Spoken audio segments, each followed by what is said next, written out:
Hey, this is Pete Saronis with Dots and Bridges, and I'm here with my friend and colleague, Samara Schulman, and we are going to talk about a very hot topic, a topic that is constantly in a state of evolution, and that is our cyber workforce, our security workforce, and unleashing America's cyber talent, quote unquote. So we're going to jump right in. Samara, how are you? I'm good. How about you? I'm excited to talk about this topic. It's something you and I, and a lot of these weekly conversations we have, it comes back to the workforce, not just the technology component. But this article, this briefing, it's more of a blog that came out on June 25th, really speaks to the evolving world that, Samara, you're quite often echoing, which is keeping that pace, mitigating risk in a world that's just dominated by technology.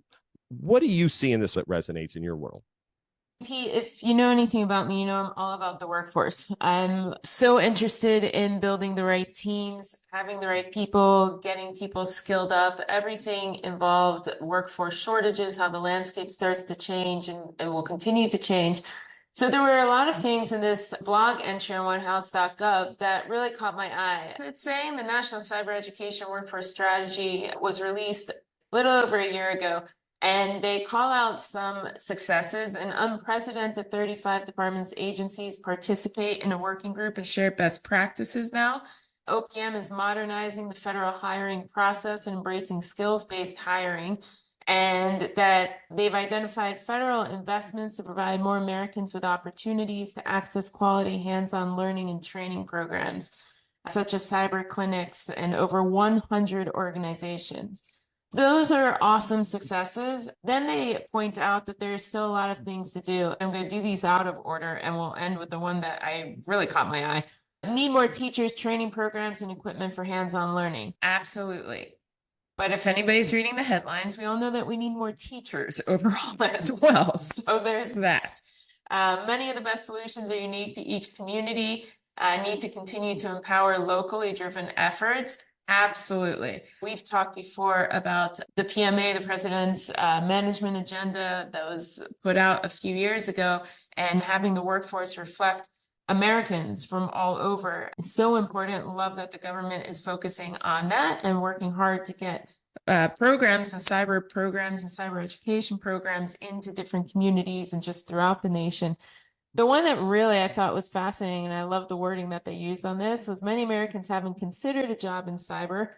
The quote, hacker in a hoodie, end quote, stereotype is still widespread, and they need to reframe that image so people can picture having a cyber job. I don't know why that so resonated with me. I picture just the black and white icon of the hacker in a hoodie, the icon of the bad guy, and I was like, yeah, that's so true. The other thing I thought that was fascinating was when it says in quote unquote unprecedented 35 departments and agencies participate in a working group and share best practices, that's a success. Absolutely awesome that we're moving in the right direction, but just there's still a lot of work to be done. Okay, so you asked for my 2 cents, and I promised to close out with, let me just take some of my notes and say to the audience, first of all, great blog, great reference, everybody. Unleashing Cyber's America's Cyber Talent, dated June 25th. The Office of the National Cyber Director is tied to this blog because of what Samara mentioned, and that was you bringing up the National Cyber Education and Workforce Strategy.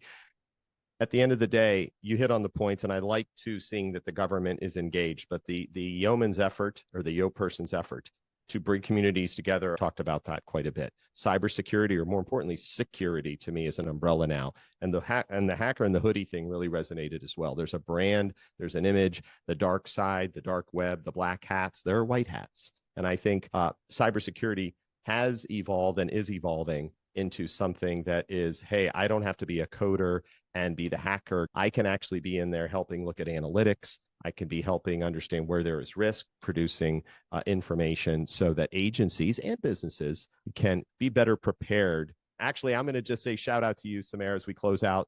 This is going to be a great document, a blog to be referencing later this month, which I know you'll be at. Your team will be down in Dallas, where Rob Gettings, shout out to Rob, and cybersecurity training across government with NIST and some of our national labs will address. So thank you for that. So it was great to chat with you. Right back at you. Thanks, Pete.